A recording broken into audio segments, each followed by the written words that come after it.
నమస్తే అండి. Welcome to Agrivision. రైతులందరికీ నమస్తే అండి.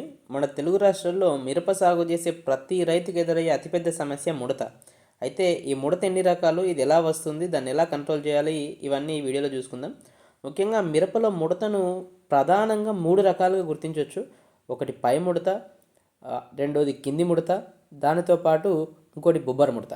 అయితే ఈ పై ముడత అనేది తామర పురుగు లేదా థ్రిప్స్ లేదా నల్ల తామర పురుగు వల్ల వస్తుంది.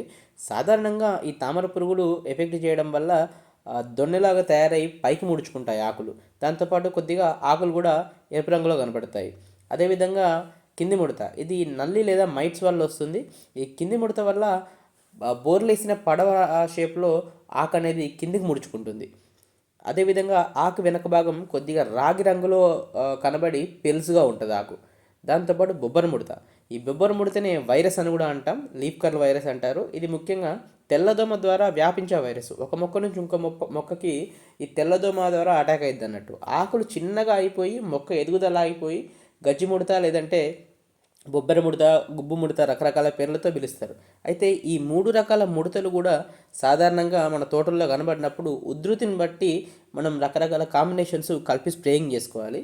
దీనిలో మనము పై ముడతకు లేదంటే థ్రిప్స్కు చూసుకున్నట్లయితే ఈ ఫిప్రోనిల్ 80% అంటే జంప్ టెక్నికల్ కానీ, లేదంటే ఫిప్రోనిల్ ప్లస్ ఇమిడా ఈ పోలీస్ టెక్నికల్ కానీ, లేదంటే డెలిగేట్ కానీ, లేదంటే ఈ గ్రూప్ 30 మాలిక్యూల్స్ కొత్తగా వచ్చినటువంటి ఎక్స్పోనస్, గ్రేషియా, షిన్వా వీటిలో ఏదో ఒక మందు కానీ స్ప్రేయింగ్ చేసుకోవాలి. అదేవిధంగా కింది ముడత లేదంటే ఎర్ర నల్లికి ఓమైట్ కానీ, అబాసిన్ కానీ, జోల్టు, సీజ్మైటు ఈ 4-5 మందుల్లో ఏదో ఒకటి కలిపి స్ప్రేయింగ్ చేసుకోండి. అదేవిధంగా మనకు ఈ బొబ్బర ముడత లేదంటే ఈ వైరస్కి చూసుకున్నట్లయితే కనుక మన బేయర్ కంపెనీకి సంబంధించినటువంటి మొవెంటో ఎనర్జీ కానీ, పెగాసిస్ కానీ, లేదంటే ఒబేరాన్ కానీ, SLR 525 కానీ, రాన్ఫెన్ కానీ ఈ రకమైన టెక్నికల్స్ అనేవి మనకు ఈ వైట్ ఫ్లైకి లేదంటే ఈ వైరస్కి ఉన్నాయి.